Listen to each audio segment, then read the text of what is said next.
हम सब ने देखा जिस तरह से पहलगाम की घटना हुई, वो निंदनीय, जितनी निंदा की जाए उस घटना की कम है।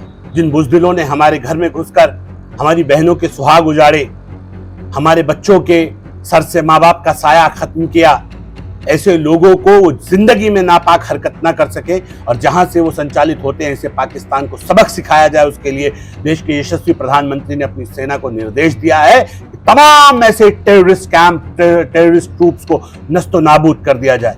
इन सब को मिटाने के लिए, इस नापाक सोच को, इस आतंक को, इस आतंकिस्तान में जो गंदगी फैल रही है, इसे साफ करने के लिए देश के यशस्वी प्रधानमंत्री ने आह्वान किया। पूरा देश एक साथ खड़ा है, सारा विपक्ष एक साथ खड़ा है, सारे मजहब एक साथ खड़े हैं। हमारे यहाँ आपस में कई बार छोटी मोटी बातें होती हैं, बर्तन हैं, खटकते हैं, लेकिन जब देश का विषय आता है तो पूरा देश एकजुट होके एक साथ खड़ा होता है। ए आबेरूद गंगा वो दिन है याद तुझको, जब उतरा तेरे किनारे वो कारवां हमारा। मजहब नहीं सिखाता आपस में बैर रखना, हिंदी है हम, वतन है हिंदुस्तान हमारा।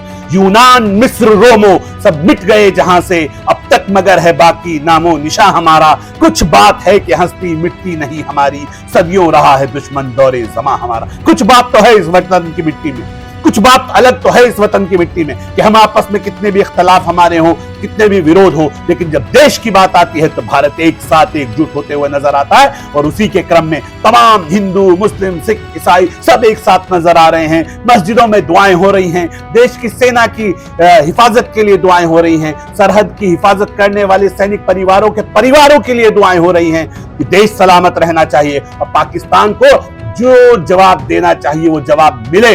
अगर इसके लिए हमारी कुर्बानी भी जाती हो, हमारे बच्चों की कुर्बानी भी होती हो, वो बार बार धमकी देता है, परमाणु बम से डराता है। अरे कोई बात नहीं ना, हमारे पास भी है, तेरे पास भी है, तू अपना मार ले, हम अपना मार देंगे। हम कुछ जाएंगे, तू पूरा साफ हो जाएगा।